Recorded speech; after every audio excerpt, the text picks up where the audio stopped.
theories, need time to get fleshed out and vetted by one's own person. Sometimes you have to go back and figure, learn something else before you can move on to the next step. Yeah. So I'm still a little bit hazy on it. But what I would like to, what interests me about it is, I like the idea of capital being able to reproduce itself. Yeah. I think that that makes sense to me, is what I'm saying. Yes. But what I'm asking is how do we get from here to there? Well, what's the step? I mean, besides just talking to people about it, practically, how is there any way, any suggestion that you could give to how that could be achieved? Me? Okay, with anybody. Yeah, well, like with anything, you got two different kinds of people who are looking at the human condition and evolution of consciousness or institutions or whatever, and there are some who think there are some who are action oriented to address problems. We've got all kinds of problems now, and people want to do something that's relevant now. And then there are others, and I'm probably more in that other camp, and that is to get the facts right before we launch out on doing something. Okay. And I'm more that way, and I mean it's like when you have a large paradigm shift, like I think we have. Yeah. You got to get the facts, like Joe Friday used to say, get the facts, ma'am, or right. Get the analysis. So I'm more in that camp. I really don't know what you can do very much within the so-called institutional structure that makes up the real world. I don't know much what you can do, but we just... So I'm more into alternate television programming, and you could think of it as like an alternative university teach-in or something like that, to where we could get the basic facts right, or the basic premises by which we're going to do something, and so that's where I am. Say, excuse me a second, just a little technical thing here. Harold, can you put your mic farther away from you and carry on? So I did watch a video you made quite a while ago, Harold, the other week about Libya that I thought was fascinating. Yeah. I learned more about Libya in that short period of time than I ever could have, probably in any institution, because I never went to college or anything like that. I was tied up in another sort of adventure. Yes, right. Which lasted about the same amount of time. And I ironically probably read more books than any college student ever did during that. My kind of guy. It's a term called autodidacts, people who teach themselves. Actually, I don't know why anybody would go sit in a college course now unless they want to get some job or something. Yeah. Got so much being offered within this. I think of the internet as like an autodidactic, university. No, Harold, now you got to pick up the phone. Okay. Yeah, it'll work better. Just try to talk very softly. I'm talking into the speaker. Yeah, talk very softly. Speaker now. I'm talking into the Yes, earpiece. very softly. Sound better to very me softly. than talking into the phone. Okay. Yeah, you sound fine. You're coming across fine. Yeah. Anyway, yeah, I liked Libya. I just had Rodney Shakespeare just sent me a bunch of. He was the co-author of that book, Binary Economics, and I like Libya. It's the only country I'm really interested in terms of reality. But because it may be that they've come up with a system that is not confined by the labor theory of value. Is it pretty decentralized there then? It's amazing. I've been there about 10 times and did do that program with Mr. Gaddafi in '91 and everything. And they made a revolution just about 2 weeks before the Woodstock Festival. And I'm very much of a mind of trying to read the lessons of the zeitgeist or what's going on. And I think that was, and I have it, for whatever it's worth, I have a feeling that in the fullness of time, that year about 1970 is going to be seen as a major transformative period. But yeah, they do, and he came up with a lot of, they made a revolution, bloodless and so forth, and took over, and they had been the poorest people in the world. I think they were right down with Haiti, say, coming out of the 40s and 50s, and they had suffered a Holocaust. They had over half of their population had been ruthlessly decimated, with concentration camps, the whole sort of thing by the colonists. Well, it was by the Italians largely, and particularly under the fascist Mussolini. They had a guy, Omar Mukhtar, made a revolution and everything. That was more in a traditional, anti-colonial attitude that was about to blossom after the Second World War. But then they discovered this very good oil, a very rich oil, and they only had about 3 to 4 million people in the whole country, a huge country. And then he made that revolution on September 1 of 1969. And then they took over, and then he came up with this idea, and they set things up differently than most of the countries around the world and the international order. I was fascinated. I was like, wow, I had no idea. It was really enlightening. Yeah. I have to say though, I did watch another video of him not too long ago, and if the translation of what he was saying was accurate, because I'm skeptical of pretty much everything I've come across. You've lived long enough to be skeptical of everything. I just got an email from a friend of mine today from The Onion, and it said, bullshit is the new value system, But anyway, go ahead, yeah. He had a very, very large crowd. I couldn't really even see the back of it because it was dark, but there was enough. Looked like a Rolling Stones concert practically. And he was, if the translation was correct, he was, Islam is, the god of all people. Scandinavian women are naked, and doing the whole, kind of like tripped out religious. If that, like I said, if the translation was correct, which I have no way of knowing because I can speak his language, but it was chock full of that kind of. Well, there has been. You should understand there was a lot of propaganda directed against him, and we because he was a revolutionary, and they when he made the revolution in 1969, America was at they remember there was Vietnam going and everything. I don't know how old you are, but. And they had 31, so I don't really. How remember. old are you? How old? 31. Oh, you're young. You're okay. That's good to know. I'm 72, so there's a difference there. But anyway, they had the Strategic Air Command, the SAC bases, where they had the airplanes flying in the air with atomic bombs ready to drop them in a confrontation with communism. Right. That was called mutual assured destruction. We wipe each other. All that. And that SAC base was the center of their activity in that, the Mediterranean area. And the first thing he did was, forcefully force the United States out of that SAC base. They had to close it down and leave the country. And that ruffled a lot of feathers in the United States.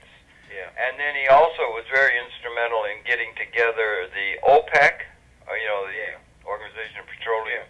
And he made a lot of enemies, and he negotiated so strongly with Occidental Petroleum and some of the other concessions that were in Libya for that very good, rich oil. It's very good, sulfur-free and everything. And then, so he was, a lot of propaganda has been directed against him, and then it's also part of a propaganda barrage that's directed, I guess now, we used to have communism to kick around, and now we've got the Arabs to kick around, and so there's a lot of. But do they kick Americans or and democracy around in other countries too? Like I always wonder if as Westerners we get I'm always leery of being a little bit too overly critical to the point that I sometimes feel like I'm hearing people not be too critical of the other side because they're sick of the way their own culture is operating in the world. They don't like it, but at the same time, on the other side, sometimes it doesn't look like they're what they got going on is all that hot either. Yeah. So, we're going through a major transition. It would seem to me, and Margaret, we're going to be tied up a little bit. Okay, Margaret's going to have to do some stuff. Anyway, glasses. Wait a minute, we're looking for a pair of spectacles. Aren't they up there? That's your head, Clara Cluck. Clara Cluck was a cartoon character. No, those are not. Those are mine, yeah. Okay, 1 second, Aaron, okay? Hold on just a second. Say, Aaron, I like that idea of what you're talking about, to try to sort of round out more than what you might be getting through the usual channels of information. Yeah. Could you say it again? You cut out right at the very end. Well, you're saying that you don't want to be too critical of only, I guess in this case, America, right?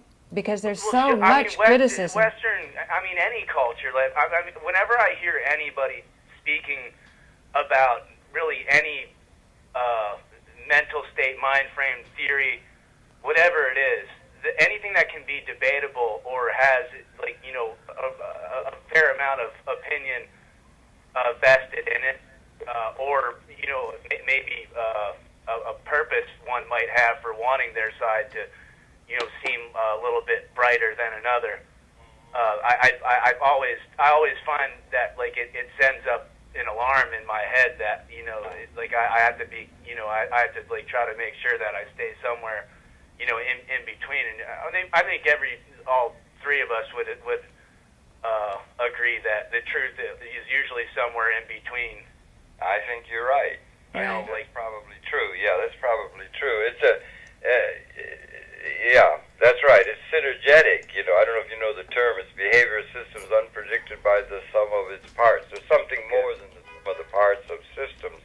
And people argue for their thing within a dialectic and all that. But if I could, just back to Gaddafi, I don't want to, they set up this country, and the way they've set it up, his analysis, if you saw that program, he said, well, we came out of feudal Europe, 1,000 years after the Roman Empire, and that we had dynastic states, kings and things, and that's the way people got their identity, as serfs on those estates and everything. And then he said, a couple 200 years ago, Scottish Enlightenment and industrialization was coming, so the world's changing. And so we then set up in the United States, and I love the country, I love the United States, I think it's great, and I love New York and all that.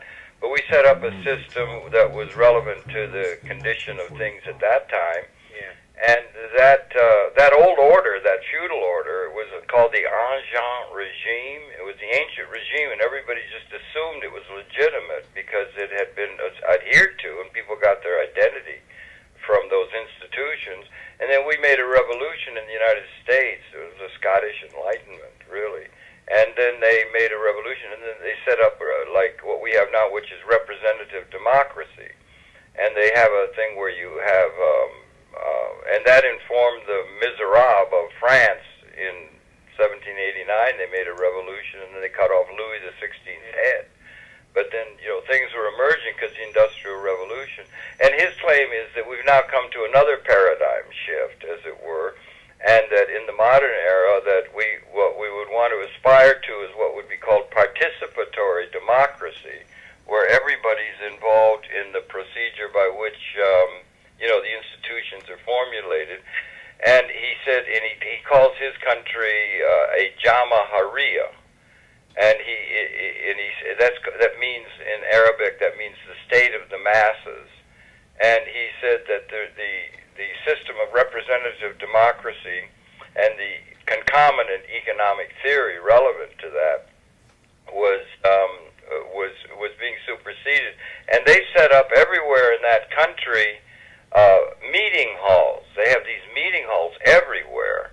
And again, you got a relatively small population. You had about 4 million or so, and everybody over 18 years of age, men and women, were able to come to a place where they actually physically meet. And they would meet, and they would set the agenda, and they had, these ideas of what's going on. Somewhat like what the Greeks, like the Greek assemblies, or... Well, maybe if you go back to Periclean Greece, 5th century, you had the demos, and like Paula said in one of the programs, the how broad that was how far your voice could carry, Right. And that sort of thing. It works a little bit there because they don't have such a large population? I think so. It probably makes it a lot easier because they got a relatively small. And what I'm looking at them as a model, okay, and looking for a model, like the United States with its idea, and they were thought of as the United States and the people who made the revolution here, Washington and all our heroes, were seen as renegades. If they had been caught in those early stages, they would have been hung by the yardarm as traitors and terrorists. And George III called George Washington a terrorist. You know, that kind of thing. But anyway, he said, so they got these meeting halls, and everybody, literally everybody in the country has a place, they go. And I've been to a few of those meetings, and it was wide open. They could say whatever they wanted. They could say Gaddafi sucks or whatever they wanted to say and everything.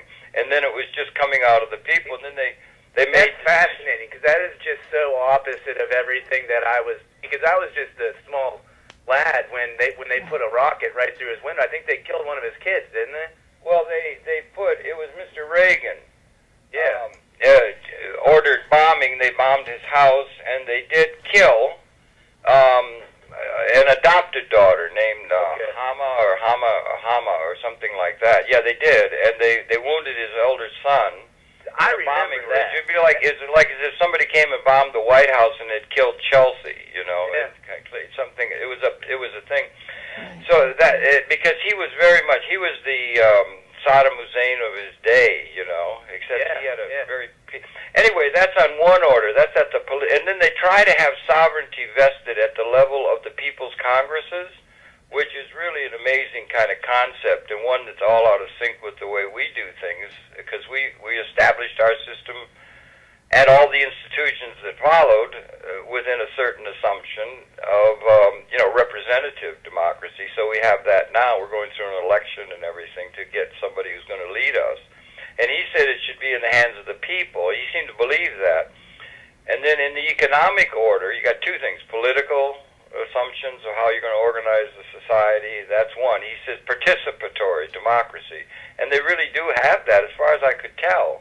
And they let me go wherever I wanted and everything. And but on the economic order, I just love to go there. That seems like that'd be such a great experience. Well, it was really great when I used to go back in the old days.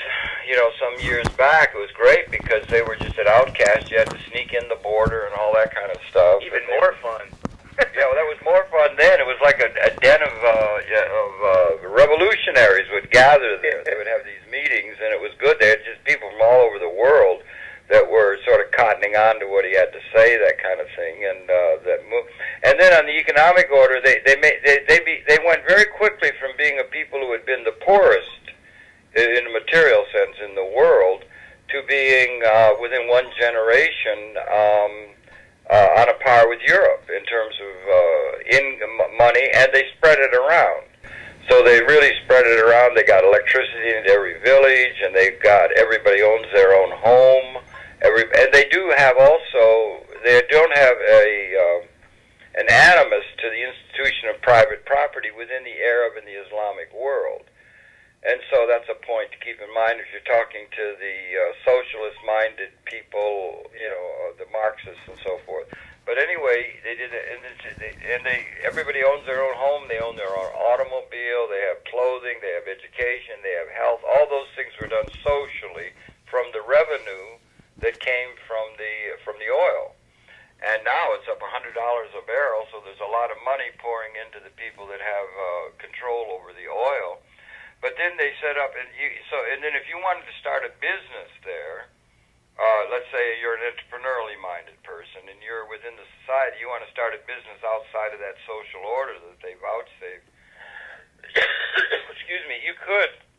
And I went with some guys who were going to start a pasta factory, and they could see a market, they could reach out to Mediterranean and that. And they would help you over the startup problems, capital and that sort of thing if you wanted to start a business. But they had one context that came out of his way of thinking, and the people, as far as I could tell, were in support of him because they had been ill-treated in the past and so forth. But anyway, that you want to start a business, they'd help you up in all the startup and everything. But then they had one thing different than you would have here, which is very interesting, is you start a business and you could not hire anybody. Like if an entrepreneur here is going to get something going, then he's going to hire a lot of people who will do the work that, they say they should be doing. And you couldn't, and they had little signs, roadside signs in Libya that is unique, and he didn't have a lot of signs around and everything. I always sort of thought of him as like John Lennon, as opposed to, I don't know, Mick Jagger. What did the sign say, Harold? The sign said, little signs that said, "Partners, not wage earners." I remember you saying that in the video. Yeah, and that they're all over, and so the way it's set up, that everybody's involved in that enterprise had to be owners of the capital estate, the capital instruments that make up that enterprise. So let's tie this in. That's Kelso. See, I gave him Kelso's book when I met with him. Go ahead. I mean, it's tied into. Is he working with binary economics then? Like, I mean, could you say that this, like, Libya is an example? Well, that's of this in practice. That was my question. Thanks. It's an example, but it's probably not pristine pure and everything. Okay. And also it stands out. And to try and think of it's so damned efficient to hire a lot of wage slaves. Right. To do what it's really efficient. And it's also the thought du jour of how things are going to be organized. And just to back up a little bit to our own economy, the basic policy grounding statement is the Employment Act of 1946. Right. And it says that we're going to distribute income to the people. You got two people. You got the plutocrats that own all the assets. And then you've got the people. And we're going to distribute all income to the people through jobs. Right. And so the template's going to be set by the plutocrats, and then make sure that everything fits into their view of things, and then the people are going to compete for jobs. It would be sort of like seeing serfs on a feudal estate. And in the case it was the kings in the old days, now it's the investment bankers and the people who own the assets. And the dialectic from Marxism said that the only source of creation of wealth was human labor. And that's built into the policy, like, we're going to distribute income to the people through jobs. And so you talk to politicians or hear them, all they're going to do is create job opportunities for people to get income. Then they keep control of the institutions that are in the natural sources of real wealth. And the trend is for more and more of the actual production to be done through capital instruments or through technology. And that's the trend of history. And so it may be we're coming and facing a time when we could have, in a certain sense, even transcend scarcity as a reality, that there is enough. Bob Ashford, you're going to be doing a program with Bob? Yes, yes. Good. That's really good. And Bob talks about unutilized productive capability. That you have a capability in the abstract of providing, let's say, all the food, housing, everything. We have an ability technologically to take care of everyone that is unprecedented coming out of history. There's always never been enough, but in terms of our capability and our knowledge base, and every day a new revolution comes in over the transom from all the fields, that we may be actually transcending, that's even a larger paradigm shift, scarcity as a reality rather than... So that's all tied together. And yeah, I would see him as somebody who is trying to set up a society that did not accept the idea of the labor theory of value as valid as we look ahead into the future. And for that reason, they were sort of like an example to the modern world, as the United States of America was to the feudal world of 1776.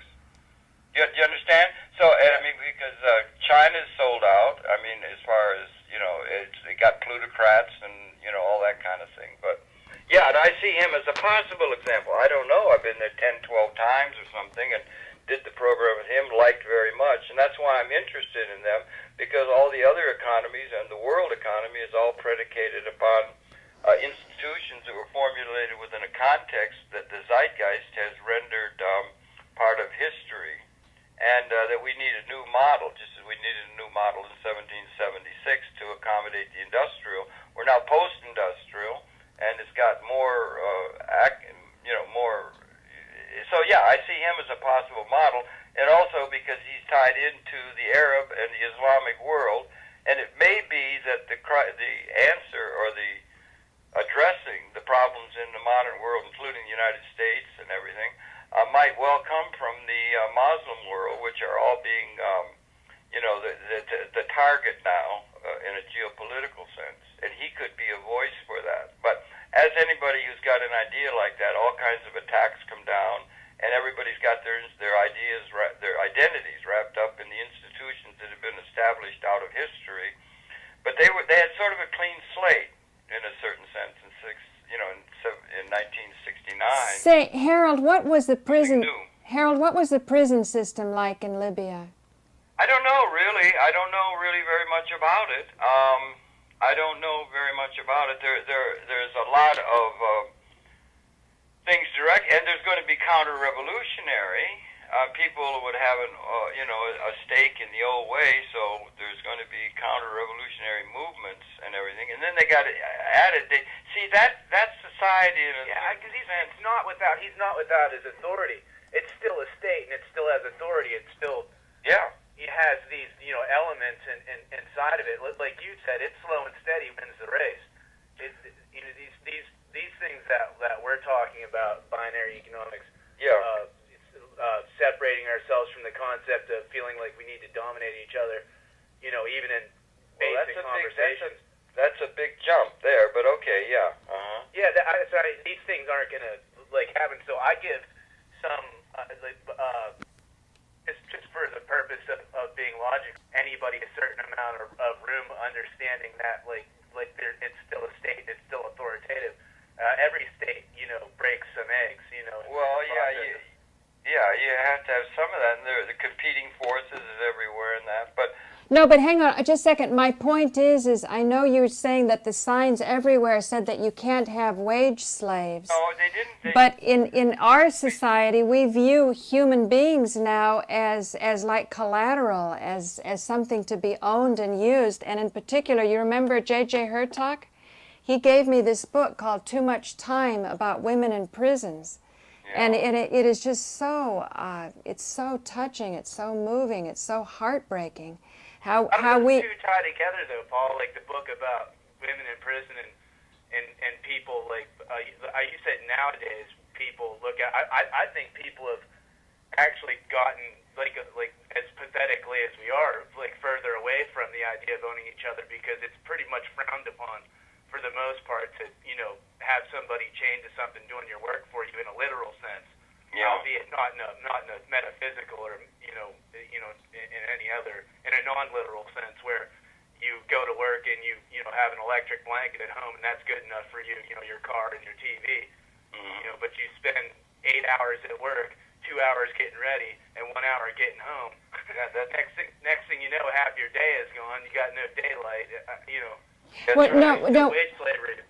No, what I'm trying to point out is that we have a tremendously inefficient system, and we have human beings that their talent, their intelligence is not being utilized in the society. They're not able to. That's how I feel about myself. I have beautiful, wonderful conversations with all kinds of people all the time, and I feel like the only relevance that I get or anything that good that comes from that is that I might have sparked an idea in somebody's head, but I'll be honest with you, I don't know if I'm still too young or something. That's not good enough for me.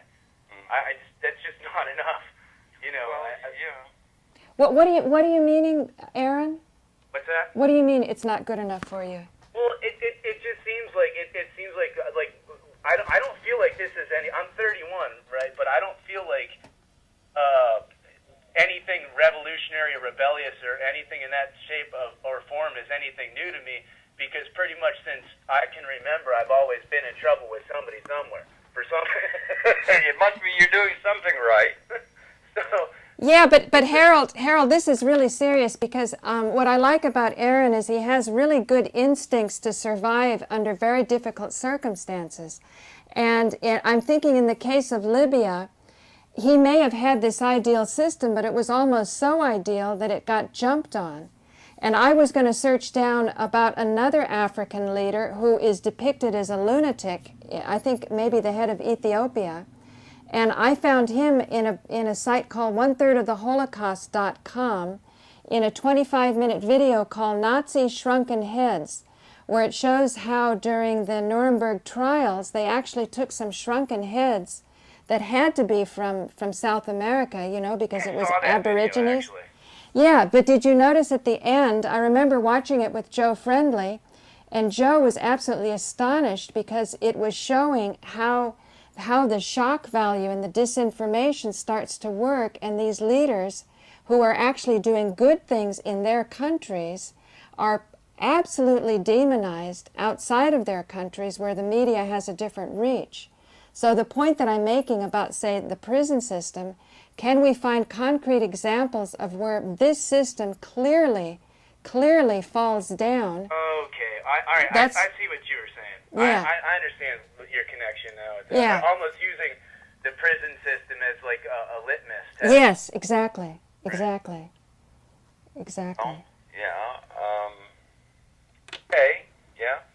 Anyway, who was it? Who was it? Somebody famous said once, if you wanted, I think it was Tolstoy or Dostoevsky or someone said, if you want to know what a country looks like, take a look at its prison system.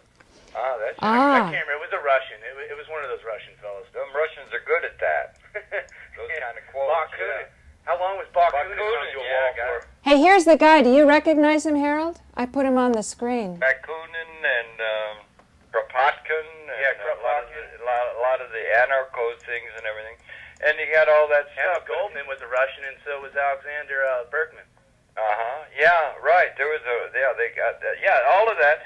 Anyway, I don't want to go on to it and everything, but I think maybe that Libya is like a model of what they're trying to do, and whenever you're trying to do something new, and one of the things that happened is they went very quickly from being, let's say, the poorest people in the world to being in, let's just say, this larger paradigm about transcending of scarcity, which is a huge event if that is the case, that we have enough to take care of everybody within an ecological context and so forth, that was not characteristic of history. That's a huge paradigm shift that comes off Mr. Fuller and others. There were, some of the, who is it, Bookchin, Murray Bookchin, and some of those other people.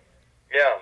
I was just going to ask you, because one of the first books I ever read that got me involved in stuff was Post-Scarcity Anarchism by thank you. That's very good. But what a huge concept that is.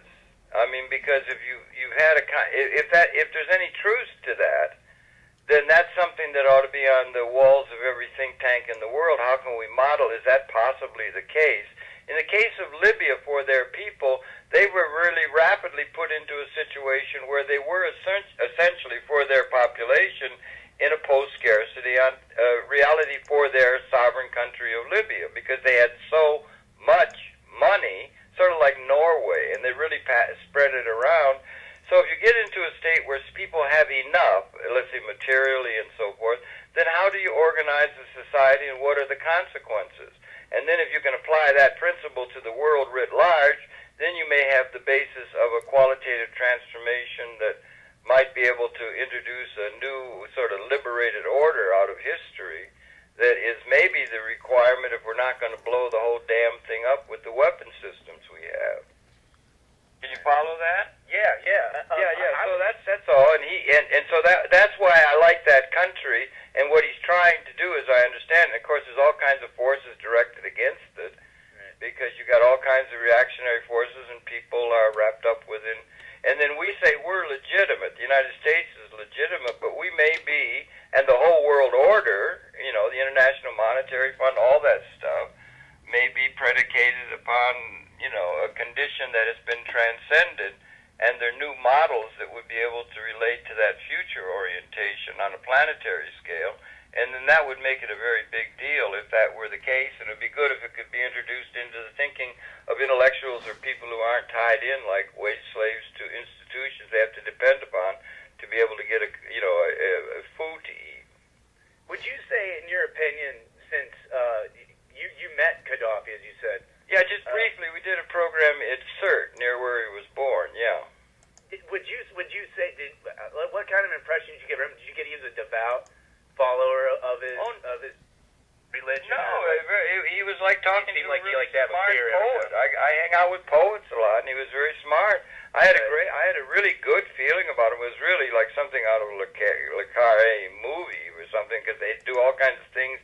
Same thing happened when I did a program with Yasser Arafat. I had done a program with that was like something out of a spy movie because there were people Say, Harold, targeting him. And Harold. he was targeted. But no, I liked him very much as a person. I thought he was great. And Harold. then I got another friend who I knew, Anali Trakey. He's now the director of the African. He's probably going to be the African Union. They've turned a lot of attention to Africa, which is being ignored by the West, the country of Libya. But I liked him very much, and I left some writings about Fuller and some writings about Louis Kelso. And you see, they do not think that it's okay, that we have to abolish private property in order to get a socialist. Say, Harold, it was Idi Amin. That's the guy I've got up here, and it was with Uganda.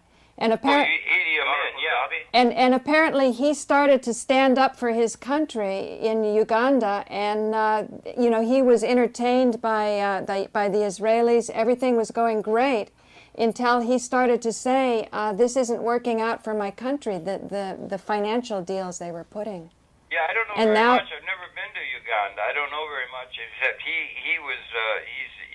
been portrayed in the press, and I don't have a hell of a lot more than that. So you don't know more about it? Well, I'm very interested because We'll go run it down. Yeah. Because what I'm thinking, and that's why I like the idea of Aaron calling in with his past experience of his equivalent of a college degree in a system that was just very difficult. If we can, you know, pull together in this country, whether it's perfect or not, and start to glean out those parts that are perfect and are willing to look at things. If I'm not mistaken, you're going to maybe link him and Bob Ashford. Yes. In a conference on Sunday with Bob? Yes. That's marvelous, Yes. Aaron. You'll want to do that. Bob is the voice of this binary, and you understand the idea of binary economics is totally outside the envelope of any traditional thinking. You know, it's all Which is lined up. probably why it attracts me, since everywhere I look, you know, like I said, nothing's really in my life has gone. I've looked around and felt that things were actually in the proper order. Like you walked into a room and like the toilet was upside down and the chair was inside the refrigerator or something. That's kind of the way. Dali wasn't so far off with some of those paintings. Yeah, surreal.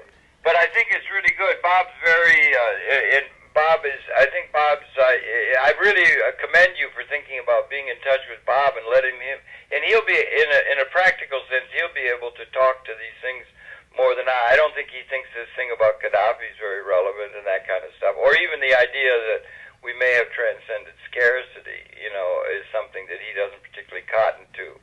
But he's very good. He's very good, and his book is worth reading, and his whole analysis is good. Well, you know what I really love about him is he explains how all of the candidates, including Ron Paul, don't really address the central issues. And I think the economic abundance of people is just absolutely fundamental to achieving any of the other ideal dreams that we might have. Yes, Yeah, Paula, because where you're going to get your next meal is important. Right. Yeah, that's right. That's the practical thing. And Paula, that thing you just said is so huge. I mean, if you think it through, Right. it's so huge because it calls into question virtually all of the institutional assumptions by which we live and get our identity. Exactly. If you're calling into that, I mean, it is the largest paradigm shift in the evolution of consciousness in this part of universe. And it is a little bit unfortunate that it's like never brought up as being relevant. It's just assumed to be ipso facto absurd. Well, you know, what I'm saying is... They'll go and they say, everyone knows that we're not going to be really abundant unless everybody lives in a Versailles palace with a swimming pool 8 feet deep at the deep end full of diamonds. And then maybe we will. But human need and human nature is just genetically acquisitive and greedy and so forth, and all of our institutions are built within that context. So if you're questioning a thing that questions the validity or the legitimacy of a system by which people organize themselves, it's going to be resisted with great force, and it is being resisted. Well, what I really like about Robert Ashford... The anarchy is really important. I'd encourage you to go along those lines. I have a site, Aaron, if you want to go to it. Yeah. If you, I don't know if you are. I've been to your site. But it's all compromised now because some damn server and everything got it all knocked out. And so I may may be able to bring it back. But there's one. Oh, is it like a regular .com website? No, mine is just channer.tv. Okay, all right. I think I've been there, I've linked to it before. I'll check it out. Yeah, and there's it's all the links are broken because the server got messed up. Oh. So we're getting that repaired through the good offices of a fellow we know, John. He's a cyber whiz, and he's going to help me get. I think we can retrieve it. But anyway, I really am good. I really like talking to you, and I've got on there a link to some pages, and I've got a link to reading on post-scarcity thinking. Harold, stop, break. Anarchistic, Harold, break. Paul, I don't think he can hear you because I can only hear you coming through my computer. Oh, okay. Harold, you can't hear me on the phone? I hear you on the phone. I've turned my speaker down. So okay, I just want to take a break here, Harold, because this isn't a plug for your website. What I'm trying to do is set up a very important cross-market with Aaron, who is a heavy metal band musician, and Robert Ashford, who is very excited to hit a market other than those kids that are paying $250,000 to get a BA education. Yeah, you know what I'm saying? You can get an education right on the internet. And anything you want to know, you can look it up, and it's exactly. I don't know if you realize that. Exactly. Aaron, what an amazing thing it is. Aaron realizes it very well. You had to white out a thing on a typewriter. Harold, just a second.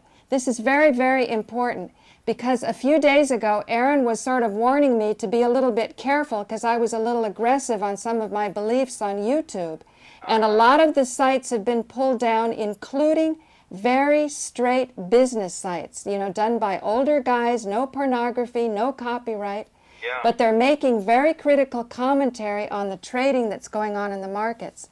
Yeah. And I was very, very sensitive to Aaron's comments because he is what I call a survivor. And what I'm saying is, can we, on the internet, really and truly create a university of the airwaves that will give us and allow the viewers to have a better education than an education that's beholden to, as you say, outdated institutions? Well, I believe it's happening before our very eyes, spelled AYES. It's just not quantitative. It's not squashed down into one space where you can go to one website and watch videos about this and watch videos about that. I like, Paul, I think you have you're onto a good idea with that. YouTube can be used that way. I think it's up to the user. If they want to learn something, they can use it like that. But I would almost take, if you're not suggesting this, Paul, I would suggest that from your idea, I got in my head the idea of putting together, just in the flash of a second, your brilliance, I suppose, putting together a website that is specifically geared towards educating people about. Yes, but see, here's the thing, Aaron, and I'm glad you bring this up. Robert Ashford has access to those sort of university type of websites, but they stay very dead in the water. So when people were helping me out in the UK in case my site got taken down, to have a fallback, and even John Kowalski, Harold, John said, yay, you're moving away from corporate America or corporations or whatever. And I said, I don't want to give up on YouTube, but I think that the model is this. I think it's binary economics, that we have a system that you can actually track who's putting up the content, who's viewing the content, what's most popular, and instead of beating up like we've beat up on some of those African leaders, when they start to emerge with a good model, we can sort of hang tough in there and say, it's the capital ownership that we need to ensure that the sites won't be taken down when you have the traffic. So do you see what I'm saying, Aaron? It's the traffic. If we go slink away and we do our own thing, then we miss out on the traffic. Well, that's called divide and conquer. They've been doing that for a long time. They get everybody divided out on various specialized interests, and that's what academia does. And so they don't think about the whole or comprehensively. And an autodidactically inclined person can go and have lots of information available. It's very disquieting if they're taking sites down like that and everything, but they can make up their own mind. I mean, but the curriculum is there. Or, I mean, the context within which someone can educate themselves. But see, Harold, here was the problem. They were taking down the sites that had gleaned the most information themselves. For example, I could put a video up, and maybe I get 500 hits on my site, but in the hands of one of these really savvy blogging type of people, it would get instantly 2,000 hits. So he became known as a respected portal of authority. So by YouTube offering all of this free space that you can park everything, and sort of getting it entrenched into people's awareness, they then have access, once a portal of authority gets built up that has knowledge that could be, say, embarrassing to YouTube or Google. Say, I think the biggest embarrassment right now is who owns it. You know, that's... But one of the things that I personally, and I hope this doesn't come back to bite me in the behind, but if someone was to say, whoever it might be, is to rip down or hack one of my sites or anything, it's been done before. I got through to Glenn Beck on the radio once, and I called him a second-rate Rush Limbaugh ripoff because he insulted me first, and within minutes, our website was crashed. Really? Yeah, it was. Yeah.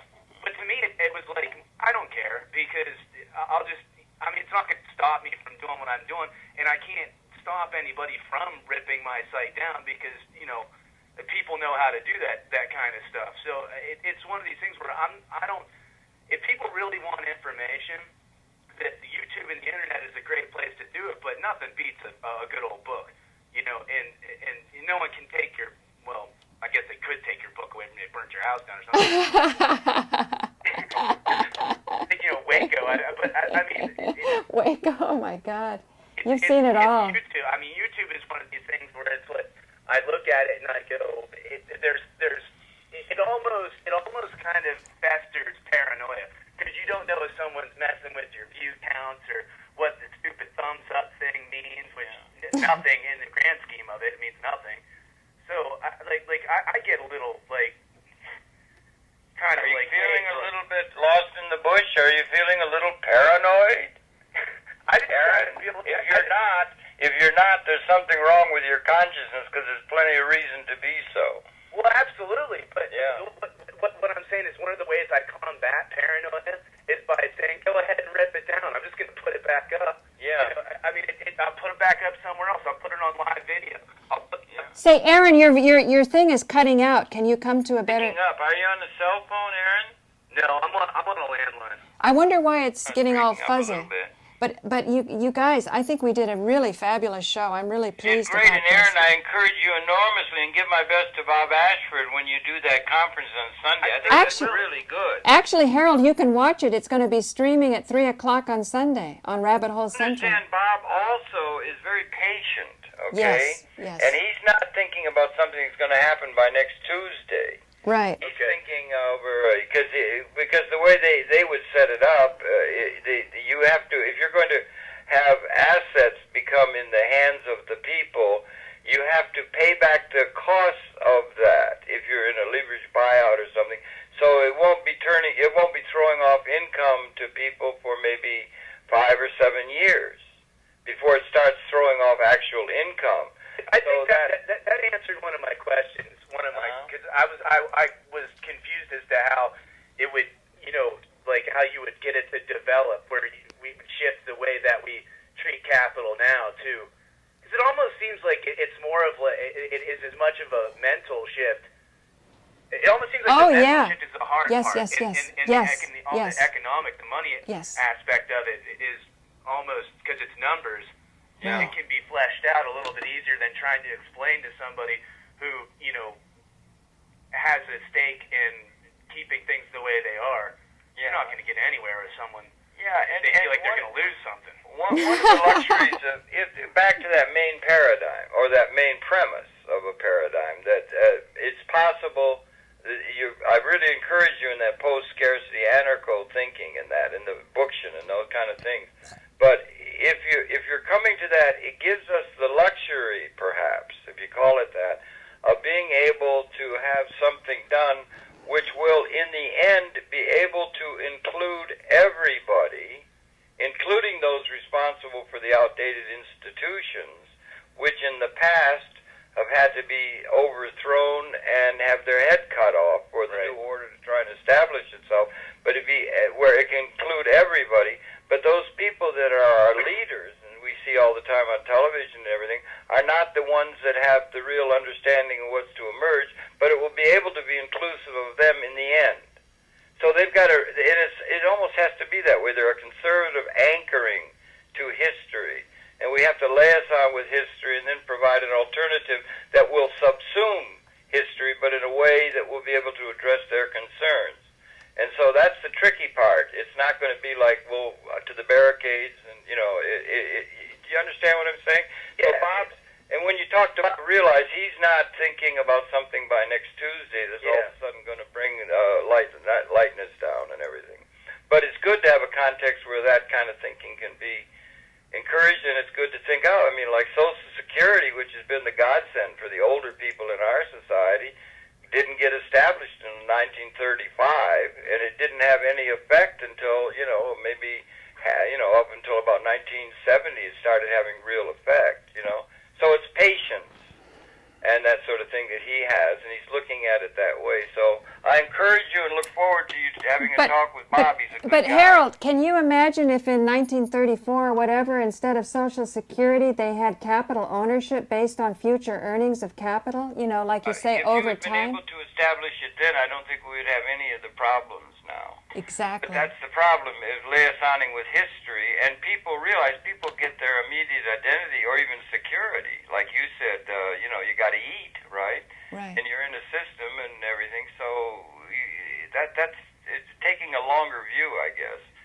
And so anyway, that's all. I think that's of course is the only realistic way, because I don't. It seems like it's very seldom that revolutions that have in history. If we're looking at history, that happen overnight, and it's just everything's hunky dory the next day. It doesn't seem to work that way, And then and the thing is that Paula is really doing a great job. She's doing the streaming and pushing the envelope in all directions. She's just great. I think she's great. She is, and everything. But then, Yay, Paula. What was I going to say? Something I forget. That threw you all off. Sidney Dean. How about Sidney Dean, Harold? Well, Sidney Dean was that was good, that thing with Eugenia. That's going to air Thursday. I have to put it up yet. I have to do that. Then Maggie's got to But here's why I'm bringing up Sidney Dean, and I'm sorry my camera's wowing there. Sidney Dean's husband, Eugenia Dean's husband, definitely could see the future. He really understood the power of the coaxial cable that could carry an infinite amount of energy, and he mistrusted the content being in the hands of the cable operators. Yeah, the ones who own the hardware. Yeah, he said they should just be the ones that are being paid to carry the information. But now it's in a situation where they're controlling it. So now all of those things are part of the context. I was trying to think of what I was thinking. So we have to take it back, and I'm thinking this is an example of that. And she's doing it. It slipped my mind now. I'm sorry. I got all these other things on my mind I have to deal with. We've got Aaron, a court case coming up and all that. Aaron, do you have any comments as we close? Good to be in touch, Aaron. No, let him make a closing comment. I really hope I get another chance, or many more chances to speak with you again, Mr. Chan. Absolutely. You got my number and everything? It's on the site. And then also, if you want, Aaron, I've got, because the programs that are on this public access facility in Manhattan are streamed to the internet and can be seen dependably now and in good quality. It's damn near television, full screen and everything, everywhere in the world. And because of that, I have a program that airs just before Paula's each weekday here in New York. And I have a list of about 1,000 good people that I'm in touch with, some of them in Libya and so forth.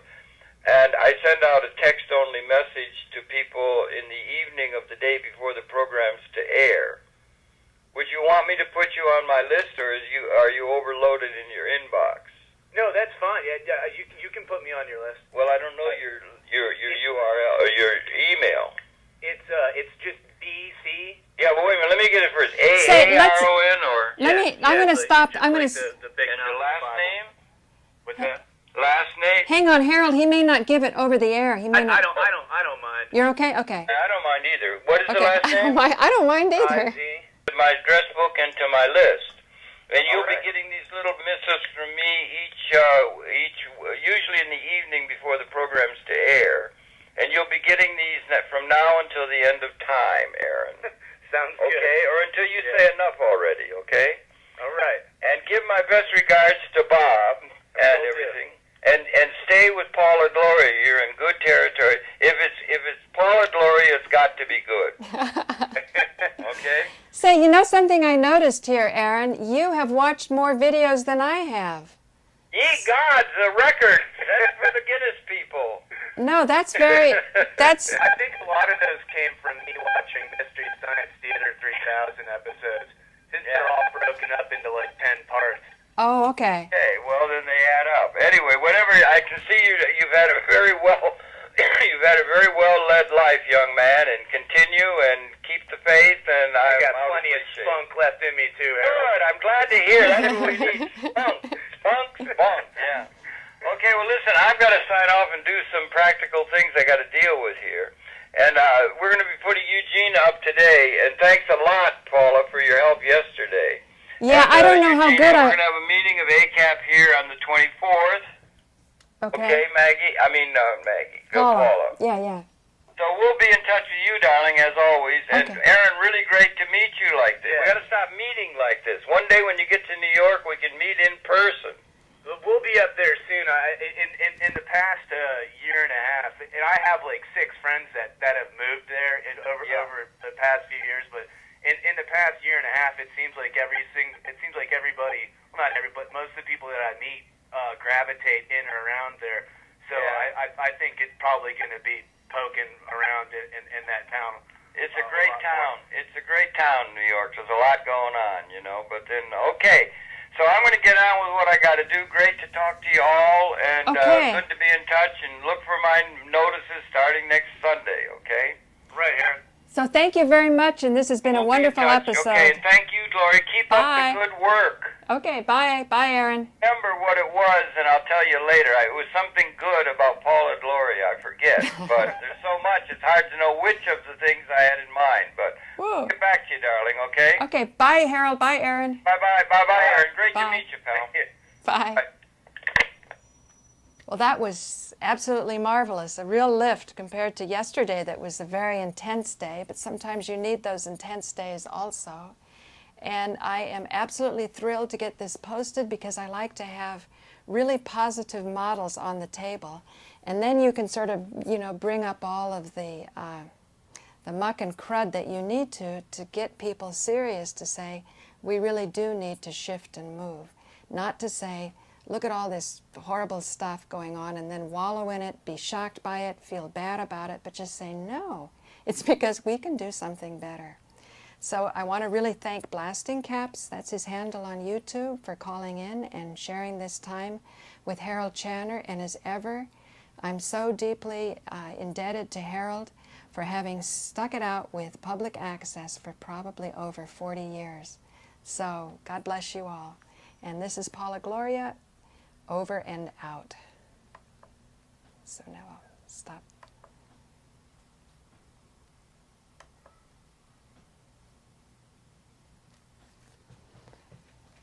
A minute here, and I want to say that actually what I was going to start talking about today was a really nice email that I got from someone, and it said, thank you for posting the Hope Martin vids. Just watching them raises my kundalini levels considerably. They help a ton to watch right now before heading off to work, where my peak performance matters. If only I had someone like her as a coworker to deal with every day. Oh, and please keep up the great work. I miss Eminem and Berserkly, and I also miss Berserkly. So this person obviously knows that I'm from Berkeley, and I'm so happy that he picked this up because these videos are videos that I showed about doing body work and how change doesn't happen right away, particularly when we're dealing with the body. And in my case, I had 10 vertebrae fused when I was 14 years old, 2 metal rods put in. I was put in a body cast for half a year. And then when I was 21, learning transcendental meditation, and my body got so relaxed and the spine started shifting that against the advice of my orthopedic surgeon, I had the rods removed. However, what's interesting about this is I obviously had a lot of back pain issues to deal with. So what I did was I found out about the Alexander technique. And what I did was I used the model of the body to explain how you can change social patterns. And because dear Harold Channer is so transparent, he allowed me to take one of his interviews, in this case it was with Christine Ebersol, and to juxtapose it over his interview. So I used my body, or actually this would be probably Molly Cheshire's for this one, and what I did was I showed every time Harold was interrupting what was going on. I sort of made a critique, but what I did was I put the critique on top of somebody's bodywork session in the Alexander technique. And this is a picture of her studio here, and this is in New York, and it's the voice